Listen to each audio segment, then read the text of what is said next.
Ladies and gentlemen, this Sunday on A&E, the biography of Eddie Guerrero, 8 o'clock, A&E. And joining me right now to talk about it is my man, the legend himself, the Hall of Famer, Rey Mysterio. What up, Ray? What's up, man? How you doing? I'm good, man. How you doing? I'm doing great. Even better now that this airs on Sunday. Yeah, this is pretty cool, man. What was it like participating? Obviously, you've done a lot of things about Eddie over the years, but these biographies really do a good job sort of capturing the whole story and showing it to a very broad audience on A&E. What was it like telling the Eddie Guerrero story? Incredible. It made me reminisce on so many good times that I had with Eddie. So much that I've learned from Eddie. And to a certain extent, the success that I've had in my career, I truly owe a big percentage of that to Eddie Guerrero. My first match that I feel put me on the map worldwide was Halloween Havoc 1997. I've always said that. What was your guys' relationship prior to that? Where did it actually begin? How much prior to actually that match? Do I have a quick second? I want to pull out a picture that Yeah, I yeah, want to go ahead. show. Give me Of one course, second. of course. That'd be awesome. We're gonna get Rey Mysterio to grab a picture to actually document the timeline of his relationship. I'm very So, excited to see this. and I should have warned this, but because I just rolled in here, so the question that you asked, uh, How far back did the relationship go prior to Halloween Havoc 97? Wow. there we go. When is that from? This is probably in 1993, 94. Wow.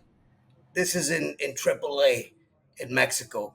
So of course I was still a fan when I got to see Eddie Guerrero wrestle in Tijuana uh, by my uncle's side, and that was to me it was very special. I knew the Guerrero dynasty.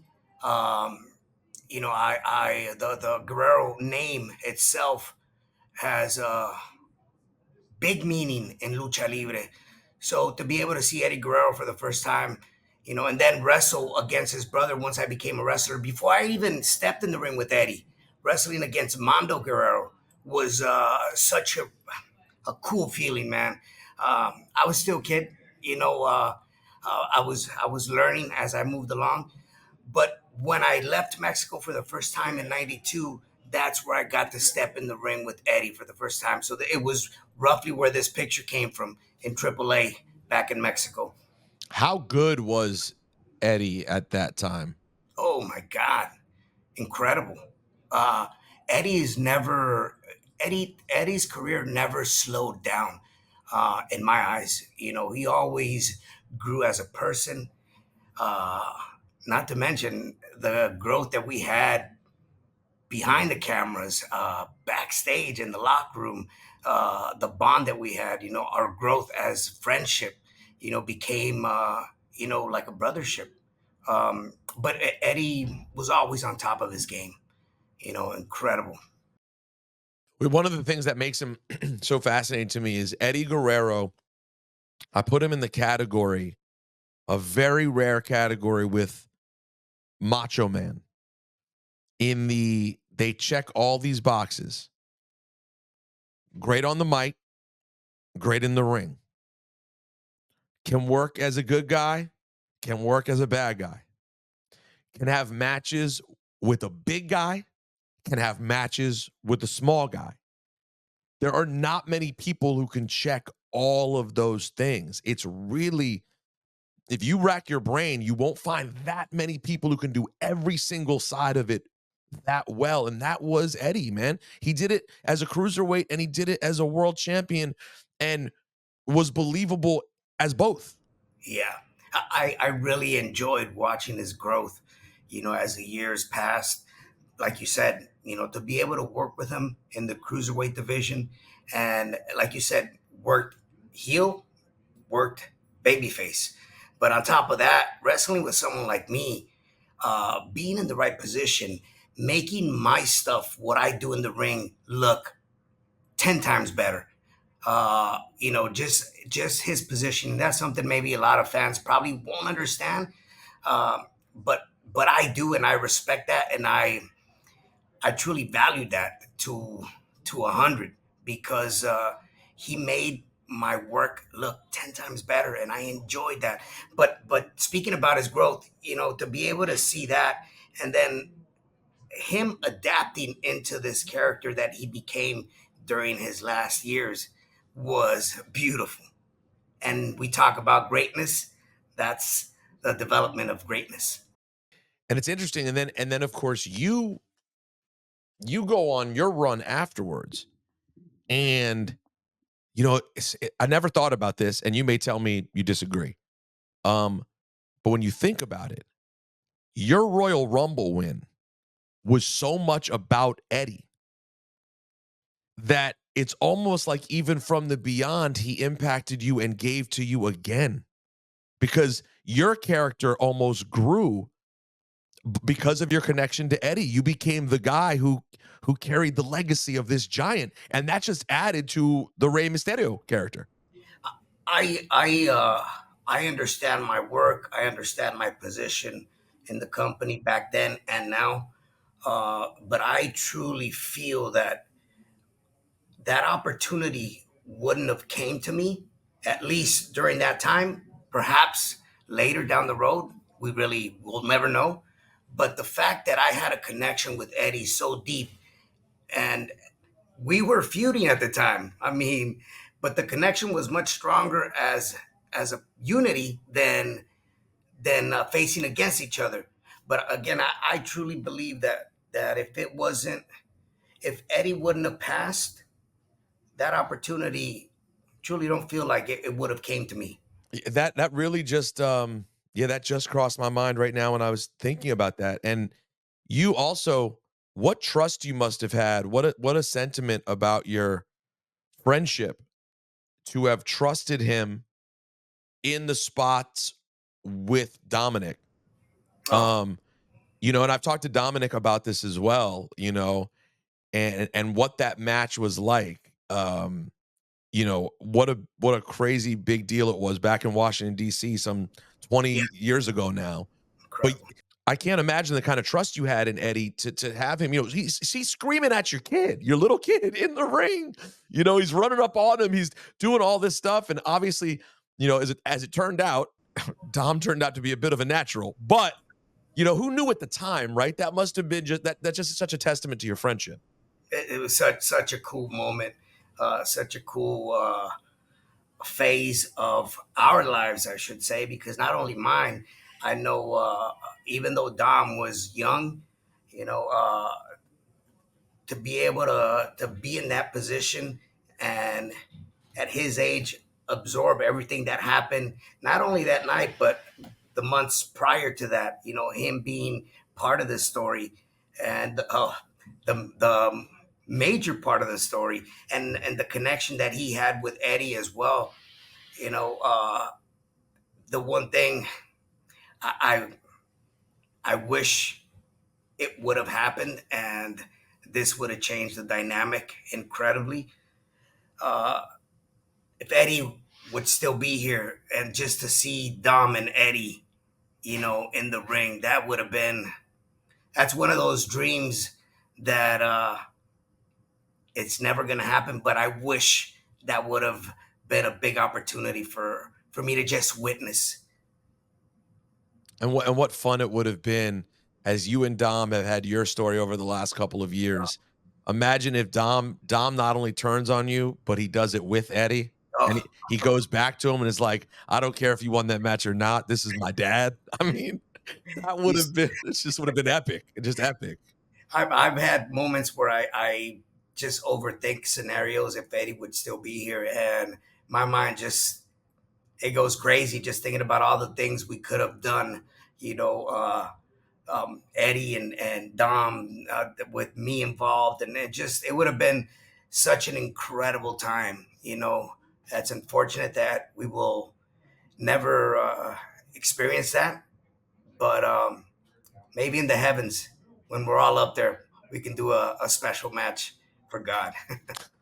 How do you like I'm sure they'll get into some of this in the documentary, but like Eddie's it's a puzzling loss because everyone loved him. He's so highly regarded, you know, and obviously we know that he had his issues and his demons as well.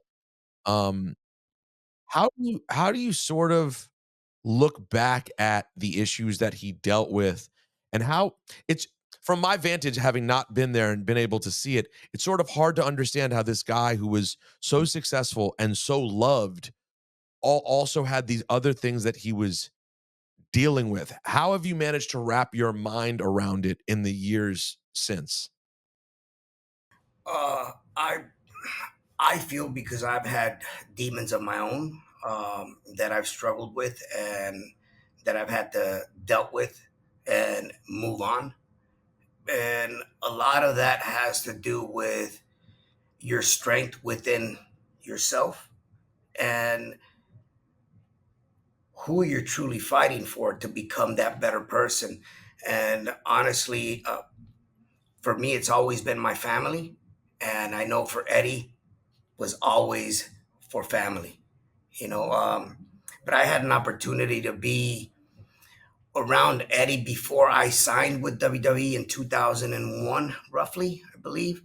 And he had just been released from WWE and was on his way back to WWE because of the incidents that he encountered during that time. Um, and I saw a different Eddie, you know. Obviously, we hung out and had our times in WCW. He took off first to WWE, and then of course we met in that match, and it was actually the match that we had, CM Punk versus Eddie versus myself. That was the first time I had an opportunity to step in the ring with Punk as well. But I spoke to Eddie that night, and he was he was already in change. He was already a different person. We spoke briefly about um, the struggles that he had in the past and why he had been let go from WWE, but he was on his way back. And I remember telling him, "I'll see you soon," because I was getting ready to sign with WWE. But uh, it truly has to do with that power, that strength, which different times was probably a bit harder to try to control that. But I truly believe that Eddie did a good job becoming this better person and for himself, for his family, and for his fans, which was very important to him. I talked to JBL a few weeks ago, and I'm sure you know JBL gives Eddie like so much credit in his Yes, career as well.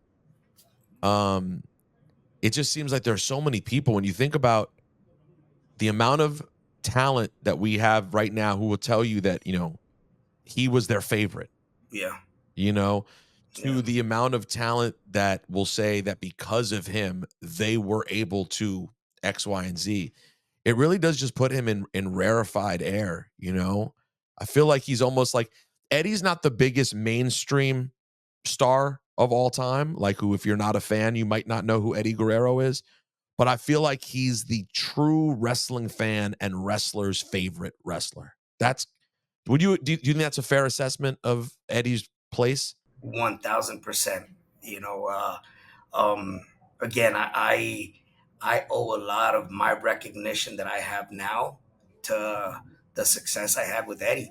That connection that we had, that bond, transcended, and the fans still to this day they see me, and somehow, some way, there's a resemblance or a reminder of Eddie, who I partnered with for so many years, and who we just had this bond that was inseparable. Whether it was by his side or against him, the fans still knew there was a tight connection there. But you're right, Eddie. Eddie is he will always be that person that put lucha libre on the map and transcended over to American wrestling and became this legend, iconic star that connected with millions of people around the world. Now, before I let you go, and again, it's 8 o'clock on A&E. Back to JBL for a moment. You and John also did awesome stuff together. What was that time like for you, and what was John like to work with? Because you guys together physically look so good. I mean, you were so small next to John, right? He looked so imposing, and he had such old school heat. Even at the time, you guys were together, I think in what, '06, something like that. And he was still like, where did the heat that he got, JBL at that time, where does that sort of rank among all the bad guys you've dealt with in your years as Rey Mysterio? Man, it's got to be right on top of the top three because the size difference, the bulliness that he had within him, you know, the smack talk during that time that you can get away with, Yeah. which was which was very deep into the roots of a Latino, and he knew how to spit it out and just spit venom at all the Rey Mysterio fans. And he did such an incredible job. In the ring, one of my favorite guys to work with because I've always been the smallest guy in the gym, even when I started training back at the age of 8 years old. Being 8, 9, and the youngest kid after me was probably 17, 18 years old. So I always was the little guy, and everyone was really snug with me. So I enjoy that style of that strong, snug style. And that's what I had with JBL every time we stepped in the ring. And as small as I was, I would hit him as hard as I could. I probably never did nothing to him, but I knew it was coming right back, and I enjoyed it always. Where does the Batista turn rank for you? Wow, also incredible. Man, I mean, to me, like three of the top turns that I had was Batista, Eddie, and of course the most recent one with Dom. But the Batista, and I just watched that clip maybe a week ago. That was so original. You see the little guy and the big guy. He was my muscle, and I was the speed in the team. But when he turned on me, a lot of fans felt that, but a lot of fans also wanted to see Batista as a heel. But I remember clearly when he had me down by the ring and my back was on the apron and he was choking me. And I just remember telling him, "You're hurting me, Dave. You're hurting me." He just intensified his look. It was very historical for me. Like that was one of those moments that I truly enjoyed. Well, listen, we always enjoy talking to you and love that you're still here doing what you're doing, man. I hope it lasts forever. And listen, next time Dominic disrespects you, we've said this on the show a lot. Early on, when Dominic started disrespecting you, you guys should have cut off the credit cards earlier because this boy was still showing up in Louis Vuitton and Gucci. It wasn't right. Because I knew he couldn't afford that at that time. He was still on your guy's credit card going to the Gucci store, Ray. You got I to know, cut the kid off. I know, but you know what I did now is I finally found out what Louis and what Gucci store he goes to, and he has his card on file. When I walk in, they know I'm his dad. He's not with me, but I'll charge stuff on his card now. God, God bless. Ray, thank you, man. We appreciate it. Thank you very much. All right. Later, dude. Later.